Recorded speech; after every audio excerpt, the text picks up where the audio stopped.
apakah di prodi-prodi itu juga adopsi terhadap teknologi dan sebagainya? Ya itu haruslah. Kalau tidak menggunakan itu kita terlalu jauh ketinggalan. Orang yang tahu, makanya Pak Prahayu Subangga bilang kalau orang asing belajar ke sini dia menguasai teknologinya tapi isinya tidak, lebih baik kita saja yang pelaku itu mempelajari teknologinya kan hasilnya lebih. Jadi dua-duanya dapat ya? Kedua-duanya dapat karena kita lebih cepat mempelajari teknologi daripada mereka belajar nabuhnya. Itu mesti teknologi itu mesti kita adopsi lah gitu. Tapi ada nggak sih seniman-seniman lawas yang menolak teknologi karena itu dianggapnya mengganggu atau awal-awalnya pasti Mas. Saya dulu di dekanat begitu campur sari di mana-mana kan. Para itu penabuh dosen kerawitan itu marah. Oh gitu ya. Marah gitu. Kalau orang bilang itu saya di culture studies kan kajian budaya itu polusi tradisional. Polusi ya. Ini dianggapnya ya. Merusak ini ya. Gini. Ya. Jadi makanya visi misi ISI Solo itu adalah memajukan seni Nusantara, tidak hanya Jawa. Halo, selamat datang di podcast Indonesia bersama saya Syifa'ul Arifin. Kali ini di studio kami telah hadir tamu Rektor Institut Seni Indonesia Surakarta atau Solo, Pak I Nyoman Sukerna. Selamat datang Pak Nyo. Selamat siang Mas Paul. Iya, gimana kabarnya? Baik, masih baik. Wah. Dan bahagia selalu. Bahagia, wah.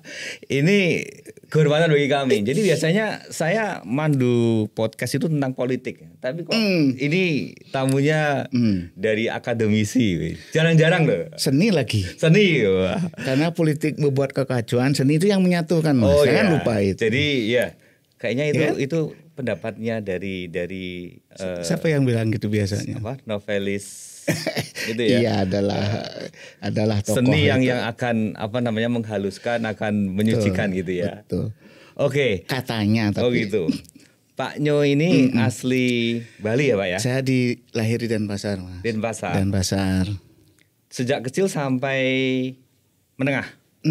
Ya lulus SMA di Konservatori Denpasar dulu tahun 82, terus langsung ke Solo. Wah, transmigrasi sampai sekarang. Sampai sekarang lebih jadi banyak menghabiskan waktu di Solo berarti dong. Ya. Iyalah.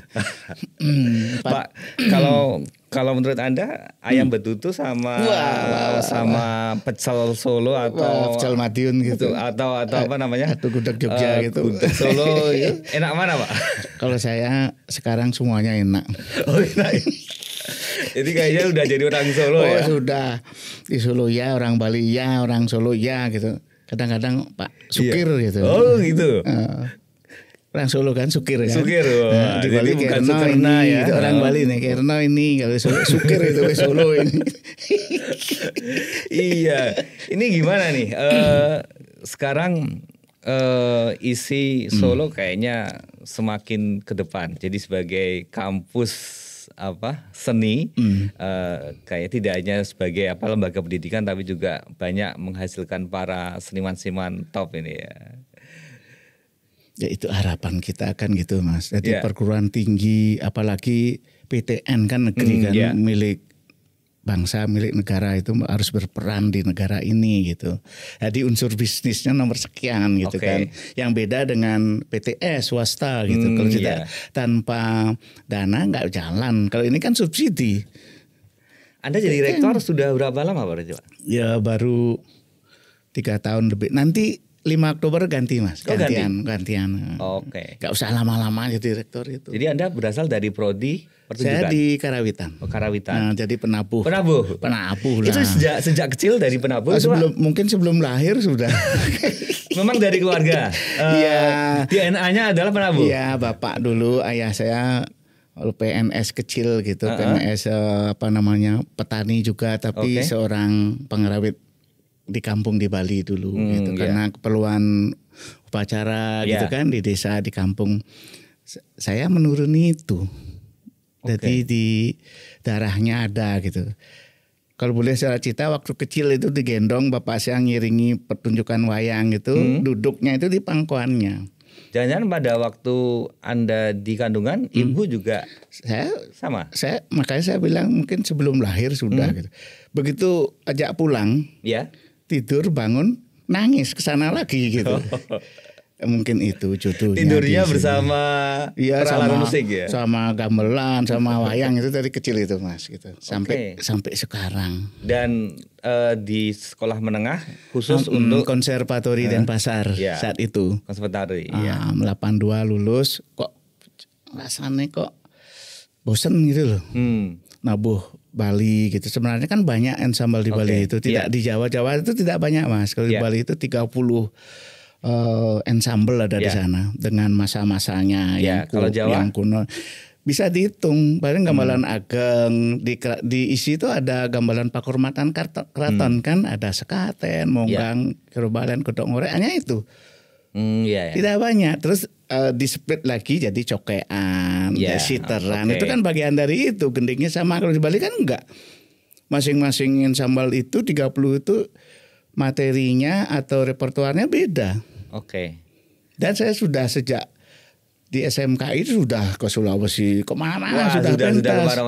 Iya, kayaknya bosan lah belajar yang lain ya ke Jawa. Gitu. Karena waktu di konser juga dapat praktik gamelan Jawa kan ada, Sunda juga ada di Denpasar. Nah ingin Jawa aja lah gitu. Dan belajarnya di ISI ya? Yes, SCSI ya dulu ya? ASKI. Oh masih ASKI? Akademi itu Mas. Akademi terasa S1. ASKI kemudian. Makanya saya itu Eskar. Eskar itu seniman karawitan Mas. Bukan sarjana itu.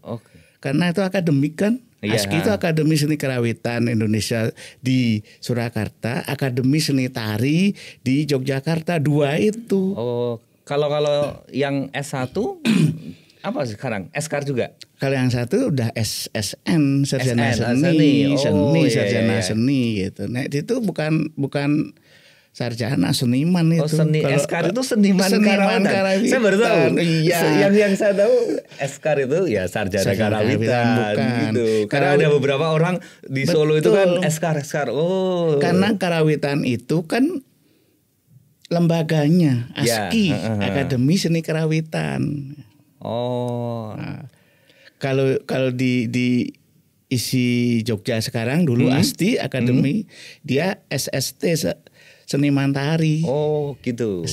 SST itu seniman seni tari. Seni tari. Kalau di sini Eskar, seniman karawitan. Itu karena lembaganya tari, lembaganya karawitan. Itu. Ketika belajar gamelan Bali terus ke Solo, Jawa ya. Nggak ada kesulitan ya, malah lebih gampang ya kayaknya. Ya kira-kira. Karena lebih rumit Bali kan kira-kira gitu loh Mas.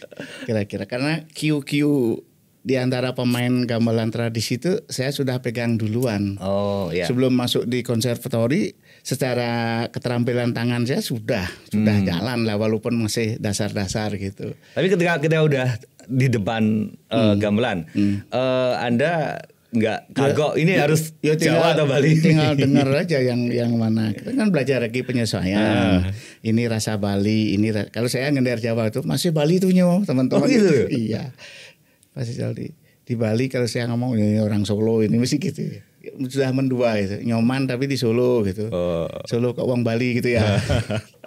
Tapi nggak apa-apa, itulah NKRI. Itu perbedaan yang mendasar itu apa bagi pendengar awam ya? Kalau mendengar. Gini. Kalau gamelan Bali itu dinamis pasti. Terus ada interlocking partnya. Jadi jalinan pola 1, pola 2 gitu, membentuk imbalan kalau istilahnya jalinan. Itu ciri Bali Mas. Dan ada ngumbangi sep itu naga tinggi dan rendah itu digabung, makanya ada pasangan instrumen. Kalau di Jawa kan hanya satu, gendernya satu, saran satu, jadi hanya satu suara. Di Bali kan enggak. Gender A dan gender B. Jadi di tuningnya itu ada perbedaan sekitar 8 sampai 10 S. Dari getarannya begitu nabuh bareng dia gombang gitu. Kayak orang gergel di vokal lah gitu. Nah, itu gamelan Bali gitu. Kalau Jawa polos, Ji. Kalau Bali kan enggak, karena 2 bareng mainnya. nanti disaksikan di rekaman-rekam Gamal Bali mesti pasangan. Itu menunjukkan bahwa menggambarkan ya, kira-kira, budaya juga karakter orangnya atau gimana? Filosofi orang Bali itu kan tidak seperti wayang. Oh iya. Kalau wayang itu gimana? Tokoh yang hadir begitu unggul, hebat, kuat, akhirnya mati. Yang jahat tuh kalah. Di Bali Barong dan Rangda kan tidak ada yang mati, Mas. Barong simbol kebaikan, Rangda itu keburukan, dia perang. Akhirnya endingnya gak ada yang menang yang kalah. Filosofi hidup tuh kebaik dan buruk mesti ada di manusia itu. Dibayangkan enggak? Yang buruk tuh mesti mati. Coba lihat di wayang lakon apa saja, Rahwono kayak begitu, sugih, kayak, pintar dan lain sebagainya, akhirnya mati. Tapi konsep yang di Bali, di Hindu, saya bilang Hindu, yang dipakai budaya Bali, Rangda dan Barong itu, lihat petunjuknya, gak ada yang kalah itu. Karena filosofinya dalam kehidupan kita, kebaikan dan buruk itu mesti ada. Selalu ada. Selalu coba siapa orang yang baik semua nggak ada, jelek semua nggak ada. Nah, cuman bagaimana mengendalikan itu. Itulah seni. Iya. Kira-kira gitu. Anda begitu belajar soal itu, kemudian Anda kan bisa disebut sebagai seniman. Kemudian pindah ke dunia akademis. Ada perbedaan nggak? Nah, ini kan harus tahulah akademik. Di sini Mas cirinya perguruan tinggi seni itu beda dengan yang akademik lainnya kan. Ya, makanya ada orang bilang masa belajar nabu 4 tahun lulus sarjana gitu kan. Pak Mantap itu berapa tahun belajar di Dalanga misalnya gitu. Tapi kan ada standar-standar yang minimal yang kita harus harus ikuti gitu kan, harus patuhi. Ada makanya di pembuatan kurikulum diisi itu harus kedua-duanya, kesenimanannya akademiknya gitu. Saya bilang yang namanya akademik itu tidak boleh ditawar loh, akademik itu loh. Sejak menulis misalnya sejak latar belakang, perumusan masalah, metode kan harus itu. Ya. Kalau seniman nggak urusan, sambil tidur aja terus mimpi terus buat gending atau mancing merokok buat gending kan gitu. Ya, tapi sebenarnya proses itu sama, akademik dan seni itu sama, cuman peristilahannya aja beda gitu. Persentasinya berapa? Kalau misalnya Anda Pak Nyo sekarang seniman juga akademisi, kira-kira lebih banyak mana saya ini? 50-50 saja saya gitu. Nah, 50-50 saja yang melakukan itu. Dosen kerawitan juga kan masih. Saya memotivasi anak-anak itu tidak harus benar semuanya karena keterampilan itu kan hati juga. Tidak hanya pikir saja lah, itu yang menjadi perdebatan sekarang di Majelis Rektor Perguruan Tinggi Negeri Indonesia itu kan ada seleksi penerimaan mahasiswa nih hubungannya itu.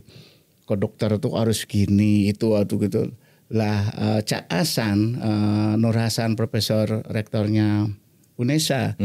Beliau kan olahraga. Olahraga dan seni itu kan dipisah, harus pakai portofolio dan lain sebagainya. Yang itu untuk apa? Akademik itu kan kami beda gitu. Cak Hasan bilang kalau misalnya wasit itu dalam waktu sekian detik tuh harus bisa memutuskan loh peristiwa di lapangan loh. Ya. Tidak hanya main hati, cuman pikir, fisiknya juga ngikuti bola kemana-mana. Ayo dia bilang gitu. Seni, saya dengan Gusti Bre Mangkunegaran 10 pas hari tari di pendoponya diisi, saya duduk beliau, Pak kok tari Lawung Ageng Jogja itu yang tampil Keraton itu. Pemainnya ada 10 itu. Kok bisa kompak ngungkuli Tantara aja Pak? Itulah hati saya bilang. Tidak hanya kompak dalam gerak pola lantai tapi menghitung irama gamelannya, kompak dengan temannya dan fisiknya harus kuat.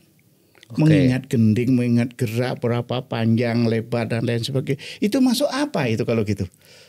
Jangan sembrono terhadap seni loh saya gitu. Seni itu multi di sana, tidak hanya pikir rasa juga gitu. Kan gitu. Fisik juga ya? Fisik juga gitu. Kira-kira gitu lah. Kalau saya bisa mengagungkan bukan terus merendahkan perguruan tinggi seni itu, jangan, di sana itu orang multi gitu. Sangat tidak hanya pikir saja, rasa juga main, fisik juga main. Bagaimana seorang penari kemarin saya menghadiri Jumenengan PB ke-13 yang namanya tari Bedoyo Ketawang itu kan itu 1,5 jam loh Mas. Bayangkan coba penari 9 orang itu 1,5 jam. Saya hitung sama Mas Gagi kemarin duduk bareng gitu. Hitungan Mas 1,5 jam saya gitu. Mereka gerak terus mengikuti kompak bersembilan, terus gak ada yang duluan belakang, geraknya sama. Gimana itu?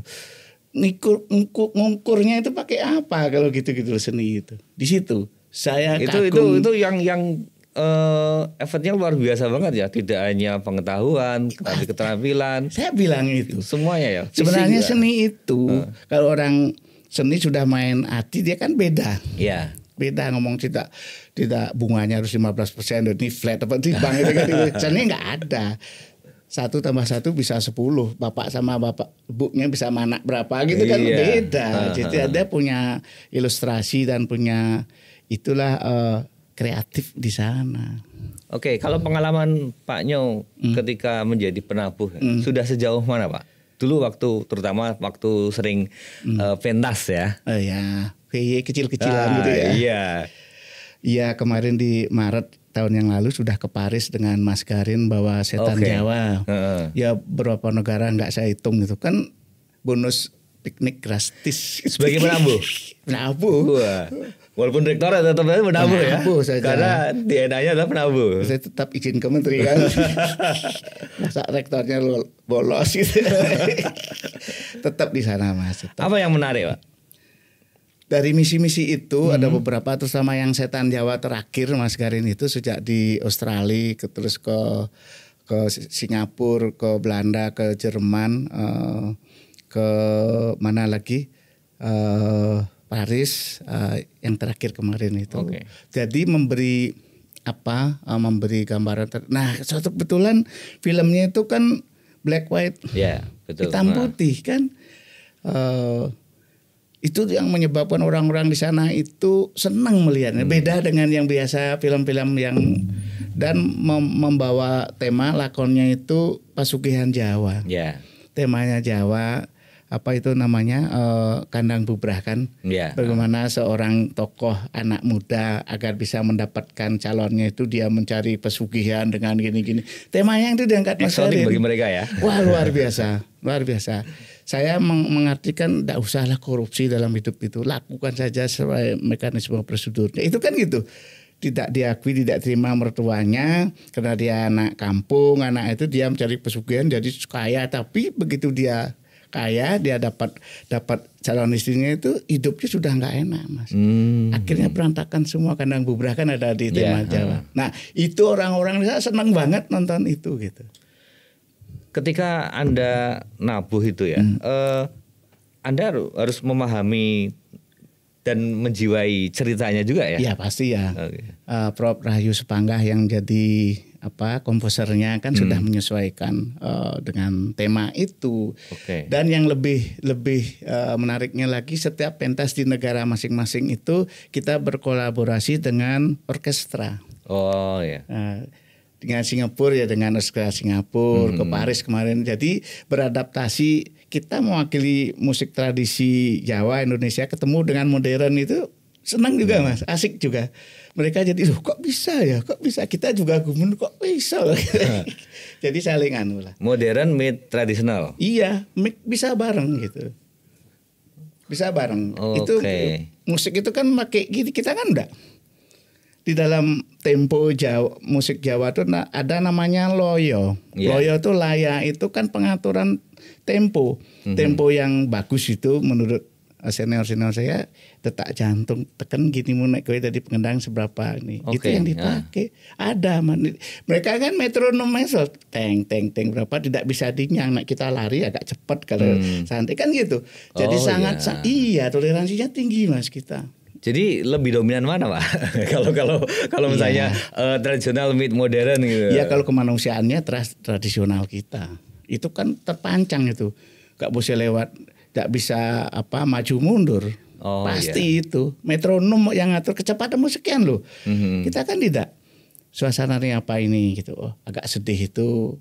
Kan temponya, loyonya beda itu Mas. Agak gitu. Kira-kira itu pengalaman di sana. Dan ketemu dengan teman-teman ya sesama musisi gitulah, menjadi akrab, menjadi kenal.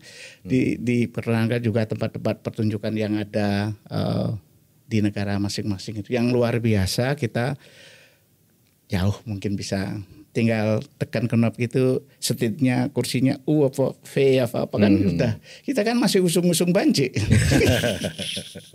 Nah pengalaman itu yang saya dapatkan. Tambah teman lagi di situ, gitu saja gitu. Nggak ada. Nah, finansial kan nggak ada memang. Iya, tradisional nggak ngerti rupiah loh. Oh ya. Pokoknya disegani saja. Disegani, dikasih nasi. Segani nasi sudah seneng banget. Saya dari kecil di Bali itu sudah nabuh, ada yang potong gigi itu kan. Pokoknya tetangga punya kerja itu sukses, kita bangga seneng. Segani saja gitu.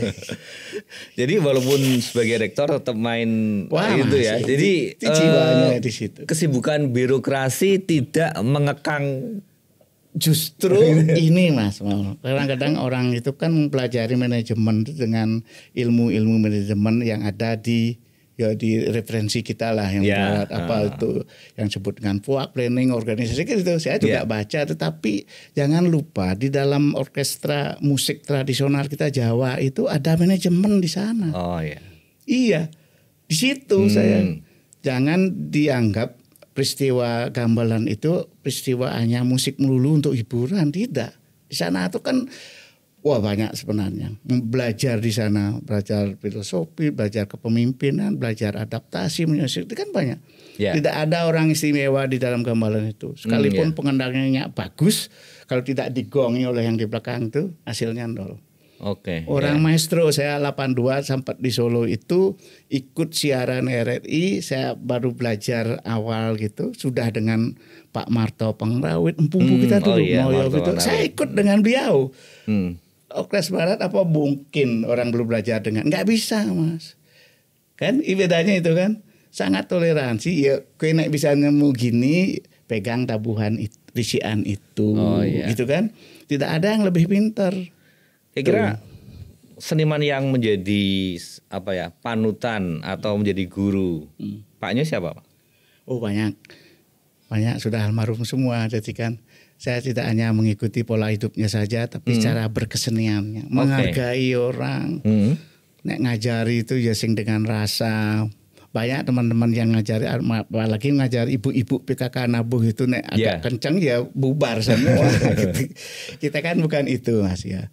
Bahwa kita main gamelan itu kita bersenang-senang. Ya. Dengan senang itu semuanya kan menjadi sehat.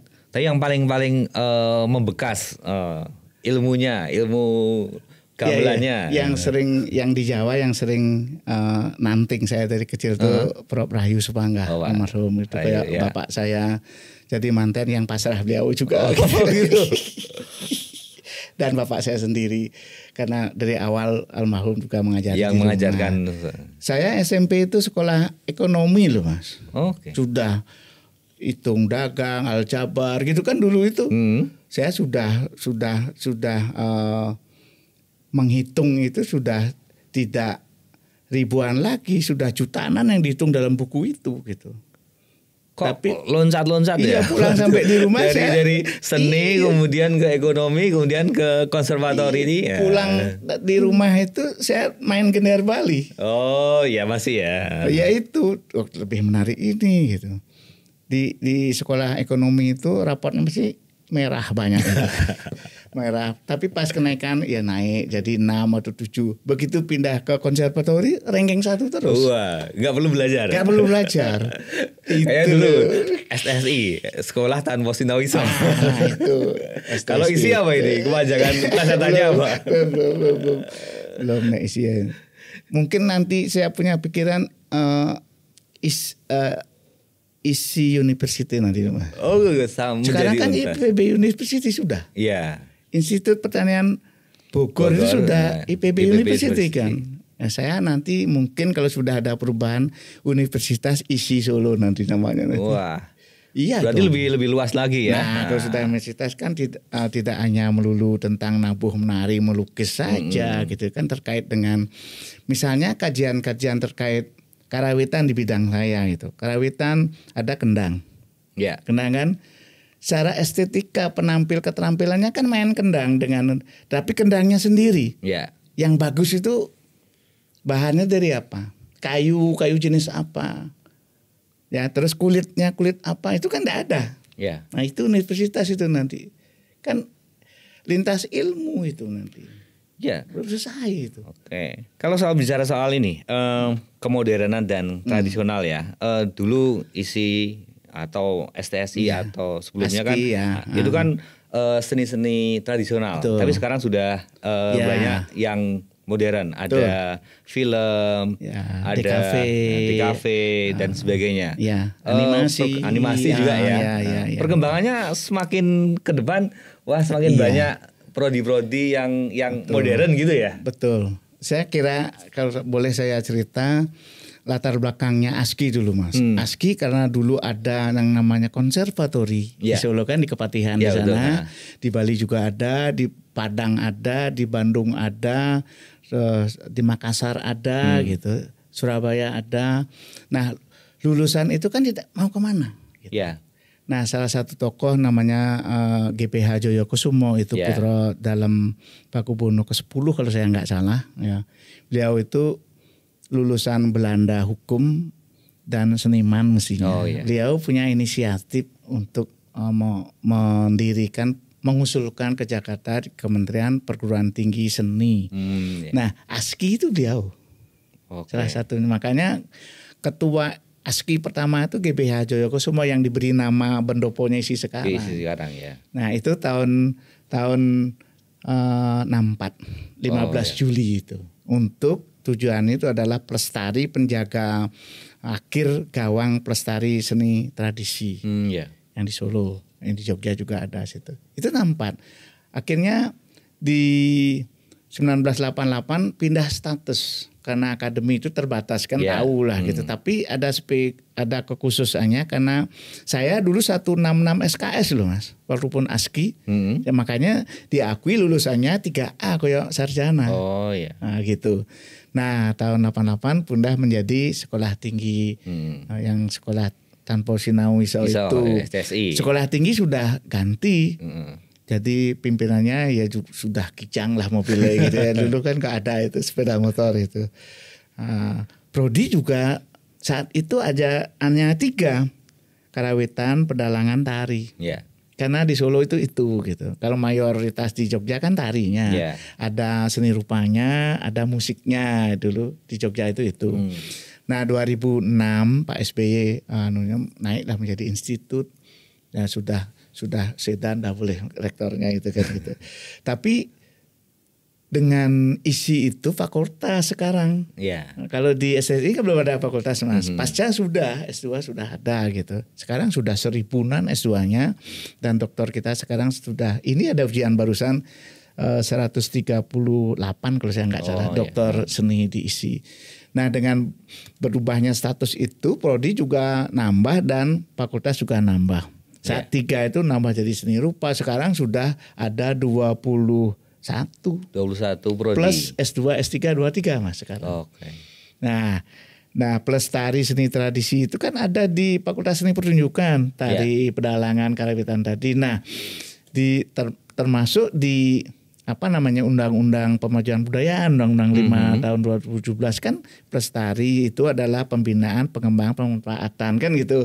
Nah maka oleh sebab itu diisi, muncullah di usulan prodi-prodi baru yang terkait dengan desain. Ada DKV, ada desain interior, desain produk gitu.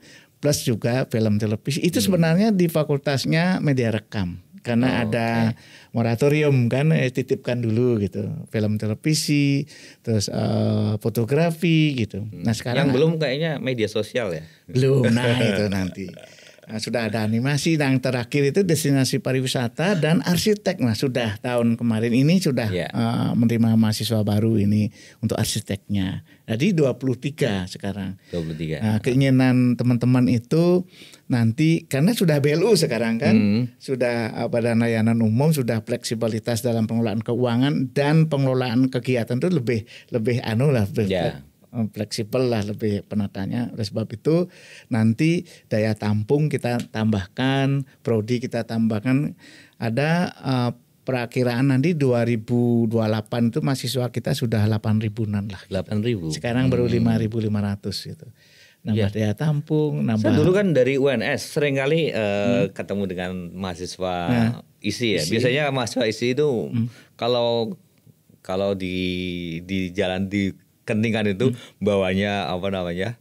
Bawa keris atau baju-baju tari dan sebagainya. Sekarang udah enggak lagi ya. Masih ada. Masih ada ya. Gendong di bawahnya ada apa namanya untuk panahan itu, panahan itu ya, mau pentas kayak gitu ya. Enggak malu dia. Iya. Karena itu wajib untuk peningkatan kompetensinya. Iya. Kenapa harus malu gitu? Tapi mereka walaupun yang dipelajari adalah seni-seni tradisional. Apakah di prodi-prodi itu juga adopsi terhadap teknologi dan sebagainya? Nah itu Mas yang menjadi sekarang yang baru ngetren di industri kreatif 4.0 ya, itu haruslah. Karena perubahan-perubahan itu sejak dia awal itu bagaimana penggunaan hewan dengan industri kan gitu ya, penggunaan dan lain sebagainya sampai sekarang itu pasti kalau tidak menggunakan itu kita terlalu jauh ketinggalan.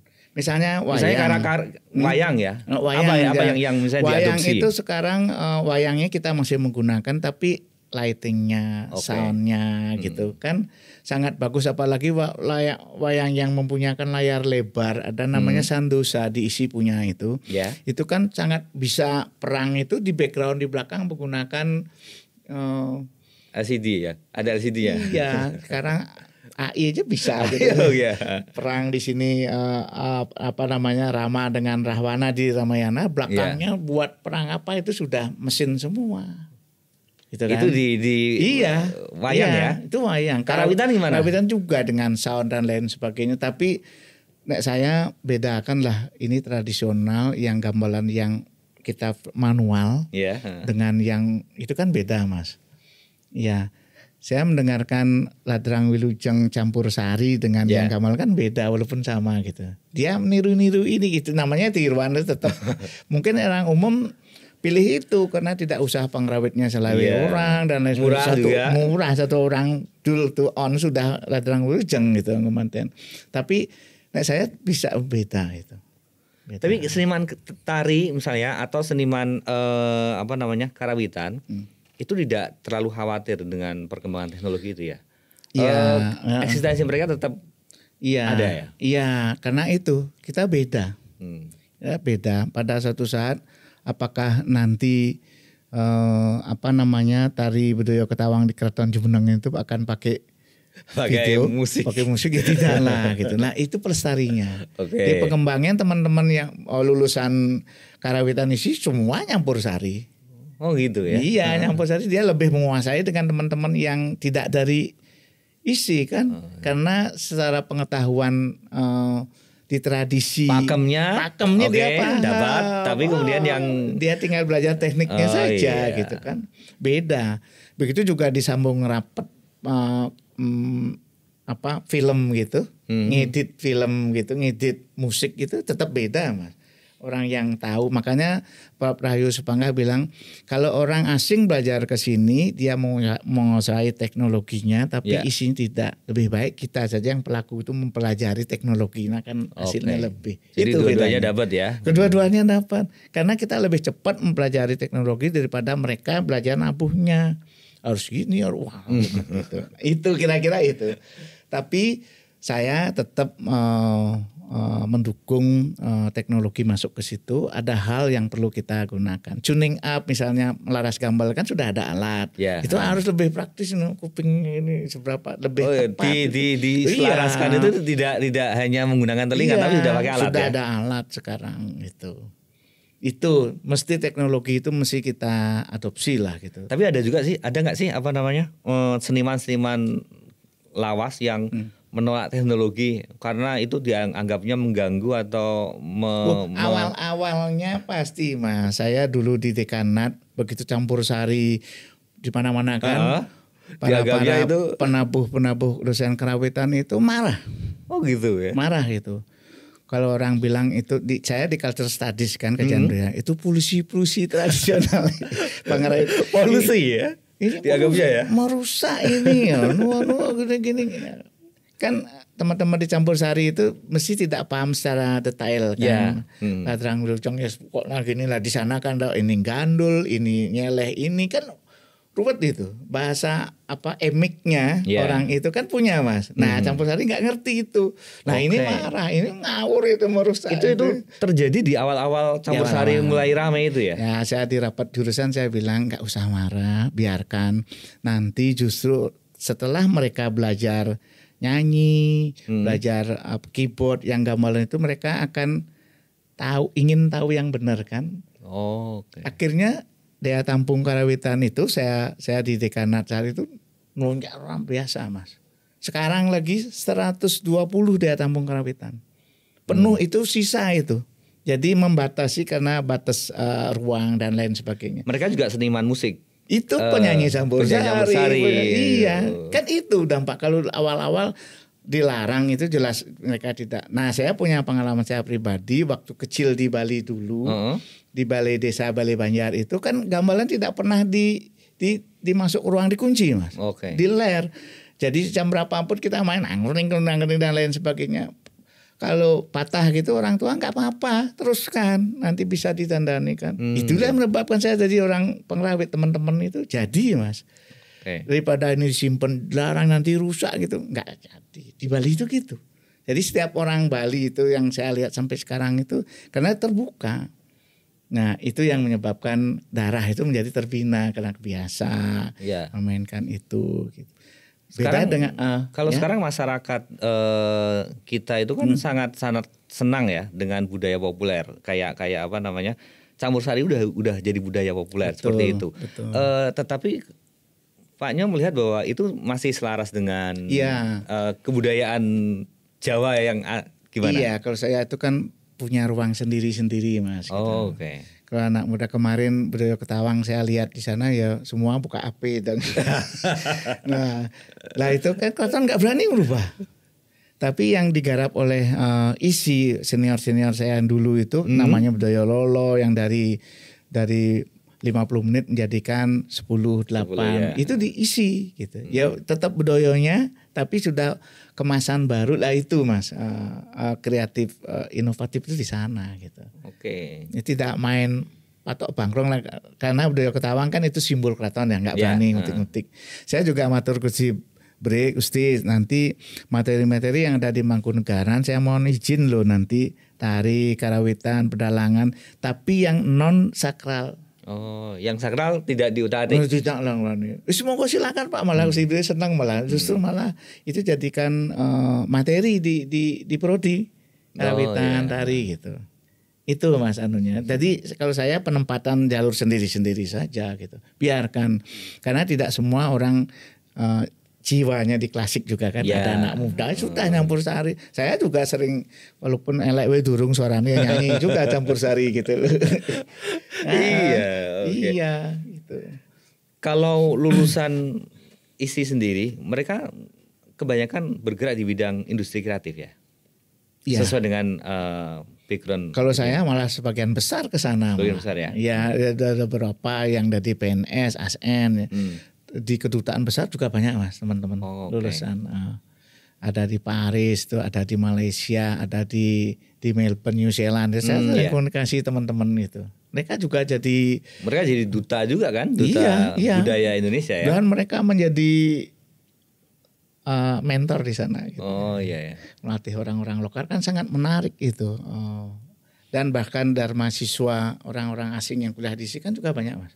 Mereka belajar nyinden, mereka belajar nyanting untuk batik, nempa keris, cewek lagi, orang asing loh itu. Bahkan orang-orang kita nggak mau belajar buat keris itu sangat mesti gitu kan.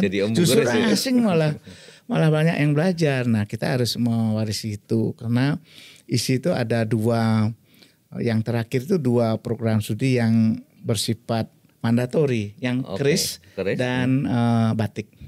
Keris ini yang prodi senjata tradisional. Iya, senjata. Itu satu-satunya di dunia ya. Di dunia itu. Itu mandatori. Prodi aneh itu ya. Mandatori itu mungkin keberlanjutan prodi itu harus ada perguruan tinggi yang mewajibkan. Nah, ketua Ketua Umum Sekretariat Nasional Pekeris itu Pak Fadlison, Pak Menteri Kebudayaan kita gitu. Wah, pasti didukung ya. Lulusan itu besalannya dibuatkan oleh Pak Fadlison. Oke. Iya, sudah banyak itu. Dan itu unik banget ya, senjata tradisional. Jadi yang diajarkan adalah tentang perkerisan. Atau senjata tradisional yang lain juga. Yang lainnya juga dalam pengertian keris, dalam pengertian akademik. Bukan keris malam Jumat. Bukan. Nah, saya kira juga belajar itu bagaimana bikin keris. Perkara nanti ke sana kan beda tidak itu gitu. Bagaimana keris bisa berdiri ya keseimbangannya diukur bahan dan lain sebagainya gitu. Iya. Terus kayu yang baik untuk warongkonya apa, ini jenis-jenis pamornya itu apa filosofi yang ada kan itu. Kayak batik juga kan. Motif batik ini nih apa, ini apa kan gitu. Tapi paling tidak kan tahu tentang bagaimana dasar-dasarnya. Nanti kelanjutnya mbah saya dulu punya keris, beda itu. Enggak diajarin gitu, paling mau didongengi saja. Masanya banyak? Setiap sekitar 13 sampai 15. Oke, jadi anak-anak muda masih banyak yang tertarik dengan senjata tradisional ya. Ya justru gitu ya. Lewat obrolan ini saya ingin menyampaikan, ayo kita lestarikan tradisi milik bangsa kita, warisan kita di keris itu masuk diisi itu. Mudah-mudahan saya bisa menggratiskan SPP-nya, UKT-nya kalau masuk di sana. Kami berusaha untuk itu. Ayo bareng-bareng menjaga lah gitu. Kemarin ada Mas Aji Bupati Pacitan, itu kan pas ke sana ngobrol. Pak Rektor ini ada pandai keris di situ. Anaknya saya lihat itu ya belum ilmunya nggak begitu bagaimana kita kuliahkan diisi setuju saya gitu.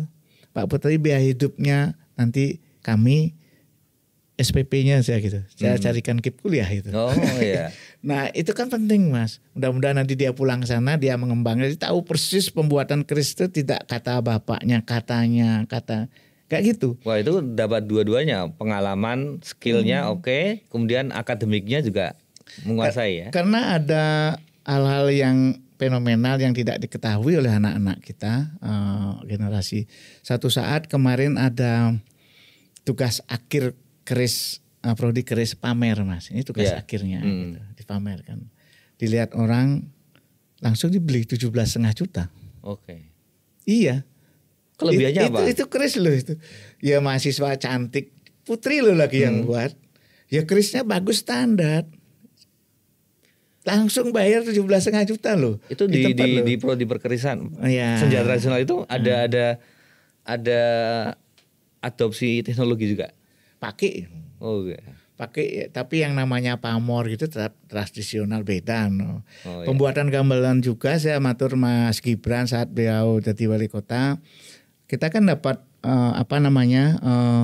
waktu UNESCO menetapkan gamelan jadi warisan itu kan, itu dari isi aslinya saya dengan Prof Angga ngobrol di teman di ngisor ringin di jurusan itu. Nah gini caranya karawitan itu di Amerika sudah 400 sekian perangkat di sana, di Eropa sekian, termasuk di Australia dan di Jepang gitu. Kalau kita tidak segera mengusulkan ini nanti diajukan oleh orang lain, nah gitu. Akhirnya dari itu mengusulkan, ditangkap oleh teman kementerian, akhirnya mengusulkan itu 2021 kemarin kan sudah turun. Jadi warisan budaya. Nah saya bilang Mas Gibran, Mas acara besok ini ada begini-gini, nanti Mas Gibran yang menerima sertifikatnya gitu. Loh kok saya? Saya bilang dunia itu ngertinya produksi gamelan itu di Solo Mas. Di Solo, tidak di Jogja juga ada, tapi di Bali juga ada, di Bandung ada juga, tapi Surabaya juga ada. Tapi yang lebih Solo, masyarakat dunia itu tahu. Anda sebagai jenengan sebagai wali kota yang menerima, isi nggak usah, kami kan di pendidikan tinggi. Nah tapi ada permohonan saya gitu. Loh apa itu?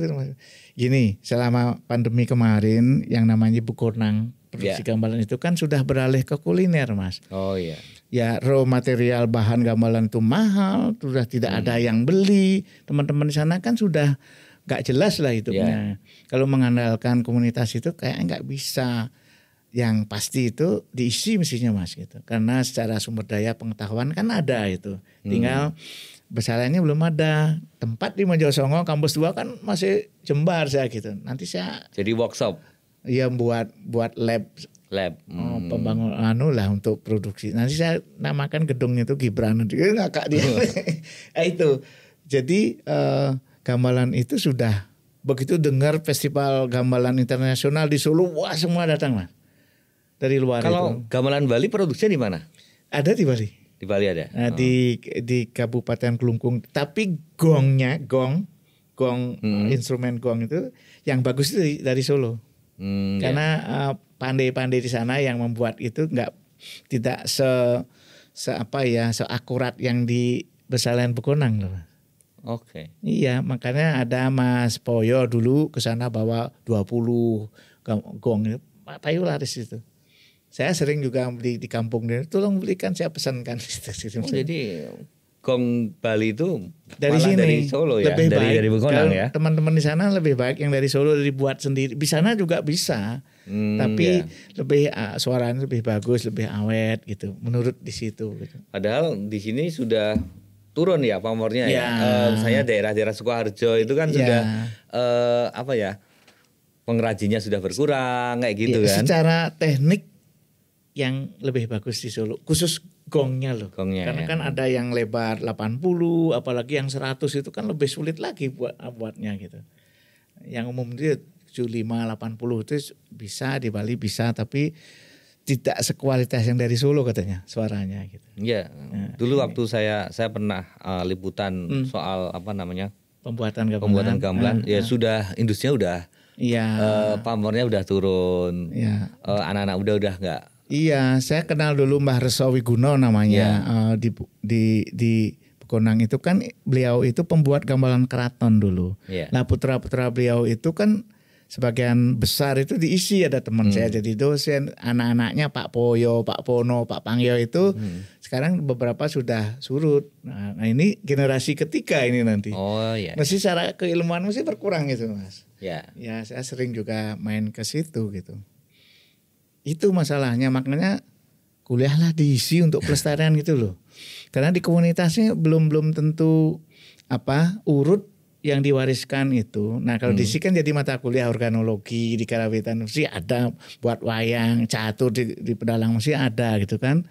Itu makanya eman-eman isi itu kalau tidak direwangi. Kalau kuliah diisi itu antara kuliah di kelas sama praktek itu lebih banyak mana Pak?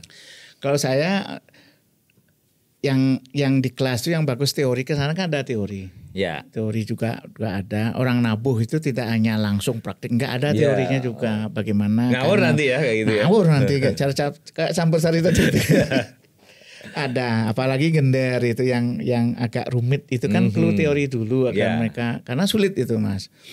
Tapi sekarang dengan kebijakan Menteri Mas Nadiem kemarin MBKM itu semuanya keluar, itu lebih bagus di luar. Kalau saya lebih baik begitu, tidak hanya meniru dosen-dosennya saja. Makanya sebelum ada MBKM saya dulu di sekretaris jurusan Karawitan itu empu-empu yang ada di Solo itu kita tarik suruh ngulang Mas. Makanya Pak Anom, Pak Mantap, Pak Wakido itu pengendang bagus di Solo itu. Sampai sekarang juga ada empu-empu atau maestro-maestro kita yang non akademik diminta ngulang jadi dosen diisi, tapi ditemani oleh teman dosen gitu. Pertama mahasiswa mendapat pengalaman baru dari yang praktisi di luar. Terus kedua, keilmuan mereka itu tidak hilang karena surut beliau meninggal. Nah, teman-teman ini yang mendokumentasi. Kalau empu atau maestro itu mereka juga menggunakan ilmu juga ya ketika itu ya. Ya, pada saat beliau belajar dulu, dan beliau tentunya lebih banyak menyimpan secara virtuositas ketampilan tangannya, materi yang dikuasai, gending itu kan kita nggak terbatas mah.